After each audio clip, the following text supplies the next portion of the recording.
Cien años de soledad. Gabriel García Márquez. Edición conmemorativa. Real Academia Española. Asociación de Academias de la Lengua Española.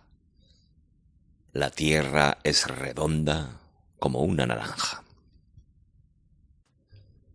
Muchos años después, frente al pelotón de fusilamiento, el coronel Aureliano Buendía había de recordar aquella tarde remota en que su padre lo llevó a conocer el hielo. Macondo era entonces una aldea de 20 casas de barro y caña brava, construidas a la orilla de un río de aguas diáfanas que se precipitaban por un lecho de piedras pulidas, blancas y enormes como huevos prehistóricos. El mundo era tan reciente que muchas cosas carecían de nombre, y para mencionarlas había que señalarlas con el dedo.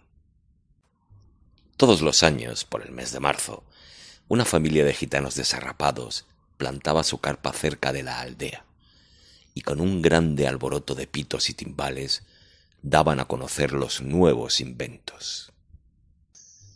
Primero llevaron el imán. Un gitano corpulento de barba montaraz y manos de gorrión, que se presentó con el nombre de Melquíades, hizo una truculenta demostración pública de lo que él mismo llamaba la octava maravilla de los sabios alquimistas de Macedonia. Fue de casa en casa arrastrando 2 lingotes metálicos, y todo el mundo se espantó al ver que los calderos, las pailas, las tenazas y los anafes se caían de su sitio, y las maderas crujían por la desesperación de los clavos y los tornillos tratando de desenclavarse, y aún los objetos perdidos desde hacía mucho tiempo aparecían por donde más se les había buscado, y se arrastraban en desbandada turbulenta detrás de los fierros mágicos de Melquíades. Las cosas tienen vida propia, pregonaba el gitano con áspero acento. Todo es cuestión de despertarles el ánima. José Arcadio Buendía, cuya desaforada imaginación iba siempre más lejos que el ingenio de la naturaleza y aún más allá del milagro y la magia, pensó que era posible servirse de aquella invención inútil para desentrañar el oro de la tierra. Melquíades, que era un hombre honrado, le previno: para eso no sirve. Pero José Arcadio Buendía no creía en aquel tiempo en la honradez de los gitanos, así que cambió su mulo y una partida de chivos por los 2 lingotes imantados. Úrsula Iguarán, su mujer, que contaba con aquellos animales para ensanchar el desmedrado patrimonio doméstico, no consiguió disuadirlo.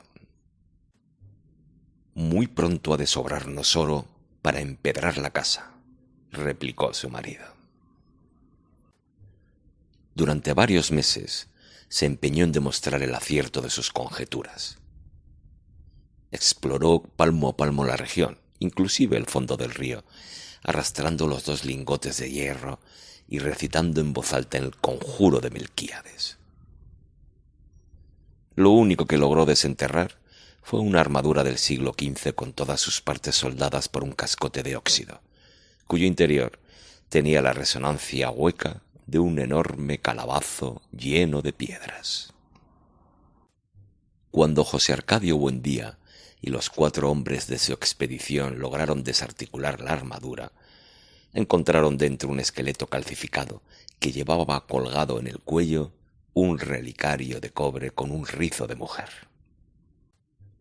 En marzo volvieron los gitanos. Esta vez llevaban un catalejo y una lupa del tamaño de un tambor que exhibieron como el último descubrimiento de los judíos de Ámsterdam. Sentaron una gitana en un extremo de la aldea e instalaron el catalejo a la entrada de la carpa. Mediante el pago de 5 reales, la gente se asomaba al catalejo y veía a la gitana al alcance de su mano. La ciencia ha eliminado las distancias, pregonaba Melquíades. Dentro de poco, el hombre podrá ver lo que ocurre en cualquier lugar de la tierra sin moverse de su casa. Un mediodía ardiente hicieron una asombrosa demostración con la lupa gigantesca. Pusieron un montón de hierba seca en mitad de la calle y le prendieron fuego mediante la concentración de los rayos solares. José Arcadio Buendía, que aún no acababa de consolarse por el fracaso de sus imanes, concibió la idea de utilizar aquel invento como un arma de guerra. Melquíades, otra vez, trató de disuadirlo, pero terminó por aceptar los 2 lingotes imantados y 3 piezas de dinero colonial a cambio de la lupa. Úrsula lloró de consternación. Aquel dinero formaba parte de un cofre de monedas de oro que su padre había acumulado en toda una vida de privaciones y que ella había enterrado debajo de la cama en espera de una buena ocasión para invertirlas. José Arcadio Buendía no trató siquiera de consolarla. Entregado por entero a sus experimentos tácticos con la abnegación de un científico y aun a riesgo de su propia vida.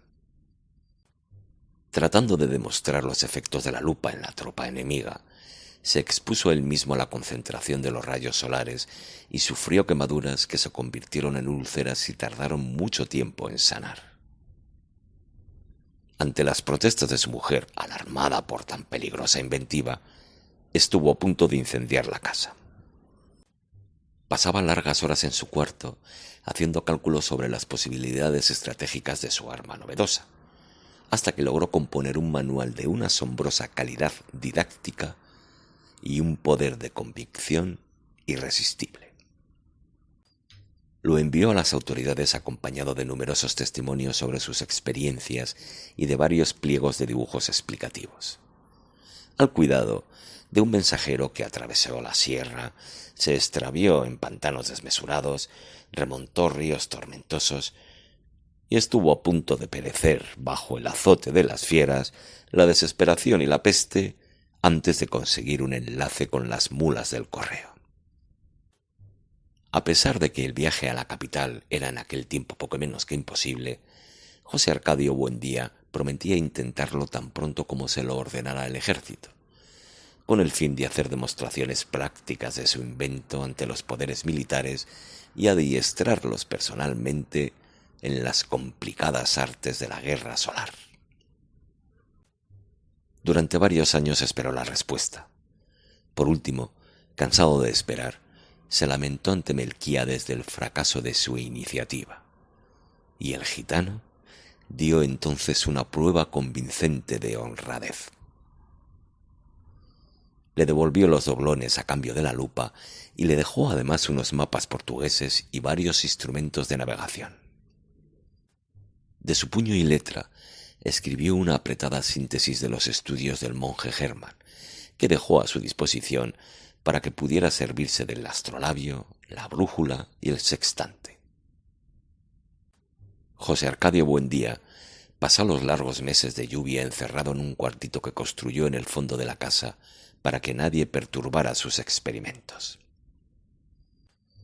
Habiendo abandonado por completo las obligaciones domésticas, permaneció noches enteras en el patio vigilando el curso de los astros, y estuvo a punto de contraer una insolación por tratar de establecer un método exacto para encontrar el mediodía.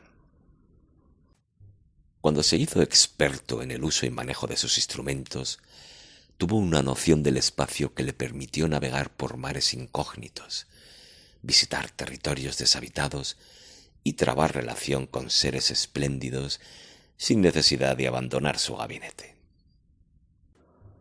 Fue esa la época en que adquirió el hábito de hablar a solas, paseándose por la casa sin hacer caso de nadie, mientras Úrsula y los niños se partían el espinazo en la huerta cuidando el plátano y la malanga, la yuca y el ñame, la auyama y la berenjena.